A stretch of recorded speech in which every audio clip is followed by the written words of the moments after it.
everybody, Golden Era Bookworm here, and today we continue with a series of interviews with old school legend Jerry Brainum.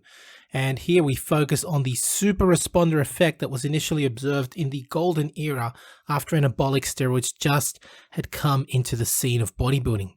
Jerry discusses the importance of genetics, Arnold's transformation, as well as the mysterious Paco Arce, the rich gay bodybuilding fan from Spain that would supply many golden era stars with their gear.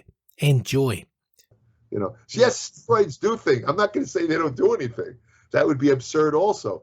But what I'm saying is that to credit even the guys that are taking a lot of steroids today, to say that their physique is 100% steroids is so silly, so ridiculous, because, you know, I always tell people, for example, Ronnie Coleman, one of the more massive Mr. Olympias, I said to people, you could take Ronnie Coleman's exact steroid program to the T, and you won't look anything like him. I guarantee. Exactly. Because I witnessed years ago, Arnold Schwarzenegger. I actually saw him take steroids and give it to other bodybuilders. I knew what the guy was taking, and I watched it. And Arnold was not shy. He was open. You know, anyone who trained with him, he'd tell them what steroids he used, and you know, if they wanted to take him, they'd take him on their own. But I can tell you that not one guy who used Arnold's steroid program ever looked even remotely like him. Not even remotely. Nothing. They didn't even come close. What was Arnold's steroid program? Well, it was basically stuff like Dianabol. He liked this stuff called Primobolan from Germany, which he used to get directly from he knew a guy in Germany that worked for the sharing company that manufactured. Back then they had a Primobolan, I believe it was 100 milligram injection. Mm-hmm. It didn't exist later on. He would have that sent to him. He would occasionally use Decadurablin, and that's basically it. I mean, a little bit of thyroid hormone sometimes before a contest. That's it. How many Dianabol a day would he have? Oh, he'd probably have that. I don't know, to be honest with you. I'd guess at about 10, maybe 10. Okay. Yeah. So you're saying that Arnold had his Primobolan sent from Germany.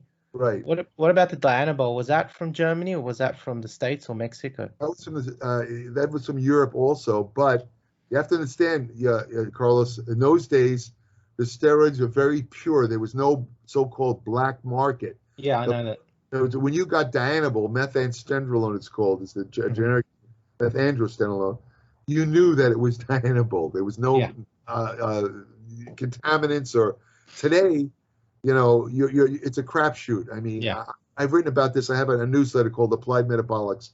I've written about this. I point out that they've actually written in drug analysis journals. They've analyzed steroids that were seized from drug dealers for black market drug, and they've analyzed them. And you get things like some of the drugs have no active steroids, or let's say a vial that's labeled Decadurablin has testosterone rather than Decadurablin. But the worst thing of all, or else they're underdosed. In other words, if it's supposed to have 100 milligrams, it can often have 10 or 15 milligrams. Or the worst scenario of all is when they're contaminated with stuff like heavy metals. And I talked about how one guy in Australia, he purchased Trenbolone on the black market. Unfortunately, don't ask me why, it had arsenic in it. He was 32 years old and he died. He was otherwise, it killed him. I always tell people, look, there's no quality control of black market. You don't know who made it, what's in there. And the thing is, if they, you have to send them cash. They're not going to accept credit card. They don't want any paper trail. So if they decide that they don't want to send you anything, who are you going to go? What are you going to go to the authorities and say, you're buying an illegal drug? You can't do anything about it. Yeah. I agree with you there. Like, I had the same discussion with Danny Padilla, that the drugs nowadays, you don't know what you're getting. It's just literally lotto. And back then, because they were legal, you only needed the smallest amount because they were pharmaceutical grade and had the full potent effect of a pharmaceutical grade steroid. So exactly, that's exactly true. And that also pertains to Arnold. His stuff was all pharmaceutical grade, directly from the drug manufacturer. There was no black market. With that, I don't know if this is true or not, but would you be able to tell me then Well, actually, there's two parts of this question. One thing that I either have theorized or have read, perhaps, or heard, was that when Arnold and Franco arrived to California, they brought this program to Gold's Gym. Is that correct? What kind of a program are you talking about? Prima Bowl and Diana Bowl. I'm not familiar with that. I haven't heard that. I know there was a guy named who called himself Paco, who he apparently had inherited a lot of money from I believe it was from a perfume company, something like that. Yeah.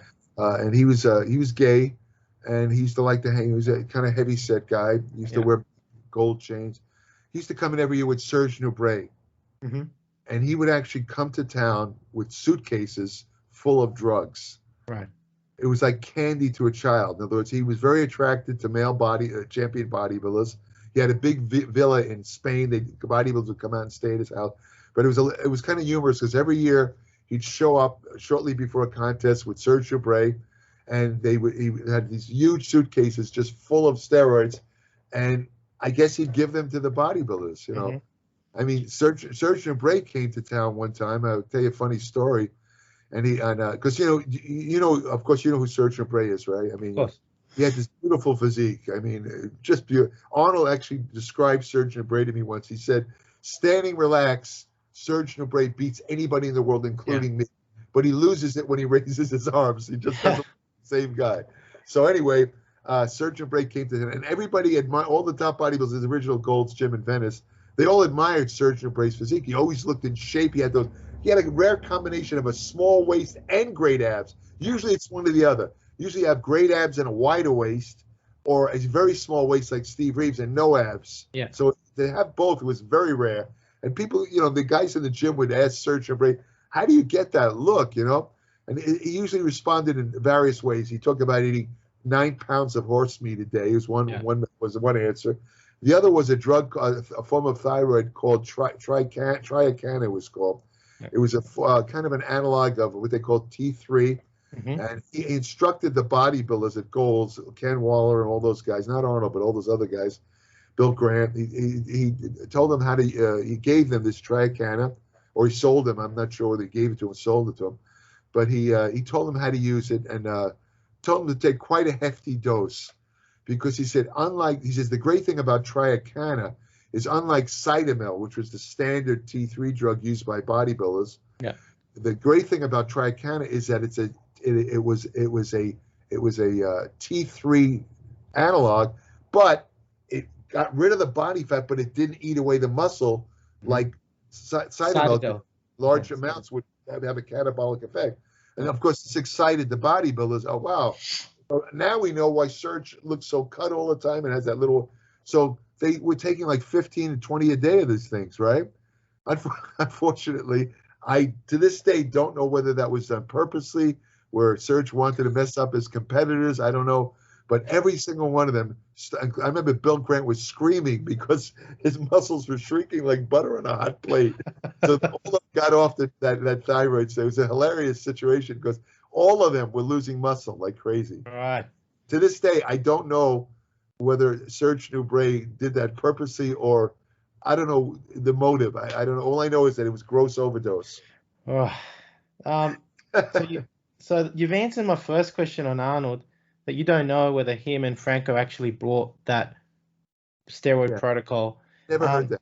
Yeah. Then, that again, maybe a rumor or not. Yeah. Then, was the protocol of Prima Bowl with Diana Bowl already there when Arnold and Franco arrived, or you would? Oh, it was. Oh, yeah. So, in fact, the story is that, again, I can't verify this, but the story was that Arnold, of course, began training in Austria. He used to go down to a lake, and sometimes they'd lift weights right by the side of the lake. Yeah, Tallersee. Yeah, exactly. And he met some guy. I can't remember the guy's name. Kurt Marnell. It might be Kurt Marnell. Yeah.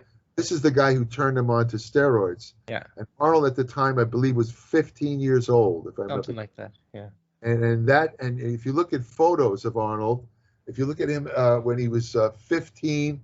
And then you look at him at about a year or two later at 17, he was winning the Junior Europe, and his arms look like 3 times the size. I mean, you know, and from what I understand, the original drug was just Dianabol. Yeah. You know, he wasn't even but he took a lot of it. I mean, the guy, whoever told him, he was actually taking a large amount of Dianabol, and he responded very well because, of course, Arnold was genetically gifted too.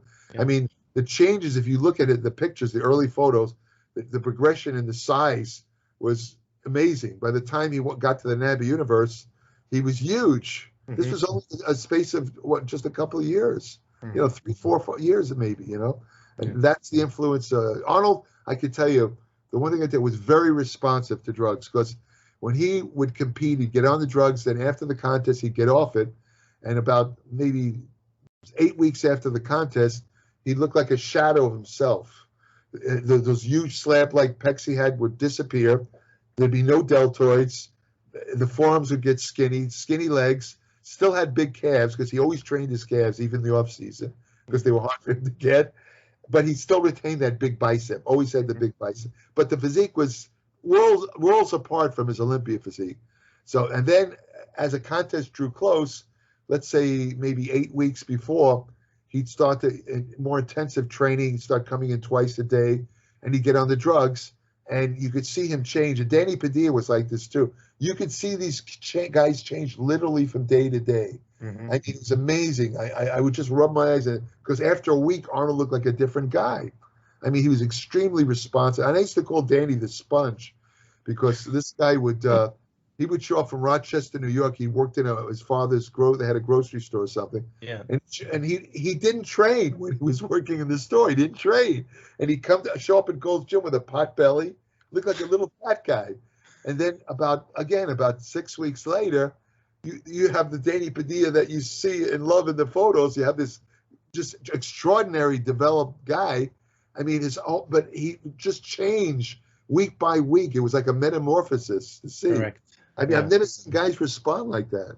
Yeah, that's I think what you'd call a super responder. Super responder is absolutely right. That's most likely they have a very high percentage of expression of androgen receptors on their muscle cells that allow them to, much higher than the average human, and it allows that incredible metamorphosis. I would agree with that. Yeah, I would agree.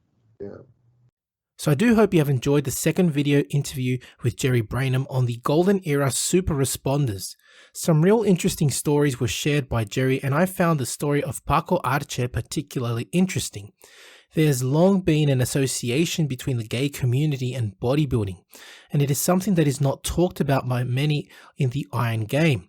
It does beg the question whether it is out of discretion or shame. It is well known that most bodybuilders back then were so obsessed with their training that they had little time for work or a career, and therefore would rely on either quick jobs or, in some cases, certain rich individuals for financial support. Paco Arce was definitely one of these characters. If you have enjoyed this video, please give the video a like, subscribe if you haven't done so yet, and please leave me your comments, and remember to click the bell button to be notified of future videos. Make sure to subscribe to Applied Metabolics newsletter by Jerry Brainum if you do wish to enhance your knowledge on bodybuilding nutrition, especially as a natural bodybuilder. More information is given in the description below. That's it from me. This is the Golden Era Bookworm saying bye for now. Now, if you're interested in learning more about Vince Gironda's approach to bodybuilding, his principles, and all these tips of wisdom that he has, I mean, there's so much stuff that probably hasn't been proven by science, and it will take science to prove or disprove Vince. But to be honest, these 3 books, I believe, which I call the Classic Physique Bundle, are the best books that Vince ever came out with. And they, of course, are the Wild Physique, the Master Series, and the Pro Series. Have a look at it this way. The Wild Physique, I believe, is like the ABCs of Vince Gironda's principles to bodybuilding. He teaches you the exercises and his principles, but how do you put them together? Well, the Master Series is a 14-month program of using all of these principles, all of the diets that Vince came out with, all of the exercises, and believe me, it's a brilliant program. Many people have used it. I know personally a lot of bodybuilders that have actually used it and made fantastic results with it. And of course, the Pro Series was a book that he came out with later on, specially targeted for getting into competition. It's just these 3 books, as I call it, the Classic Physique Bundle, Vince's best work, and available, of course, at www.goldenerabookworm.com. Now, the Pro Series of Bodybuilding, which was targeted for professional bodybuilders, contains 6 programs, each of which go for 2 months each. So it's a whole year, again, in preparation for competition. Online training is now available, including my new program, Novice to Classic, a program geared towards beginners and novices looking at developing a classic physique, as well as Classic Cut, geared at those who wish to lose weight and gain muscle fast. Details available at www.goldenerabookworm.com. Need a bodybuilding poster for your gym or office? Then check out Iron Man Magazine archive.smugmug.com for the highest quality posters on the planet. Scroll through the galleries of all the legends, including greats such as Arnold, Frank Zane, Sergio Oliva, Serge Nubret, Tom Platz, and Larry Scott, and much, much more, and select your poster now. Your favorite YouTube channel, please visit teespring.com/stores/goldenerabookworm for merchandise, including t-shirts, hoodies, face masks, phone cases, and much, much more.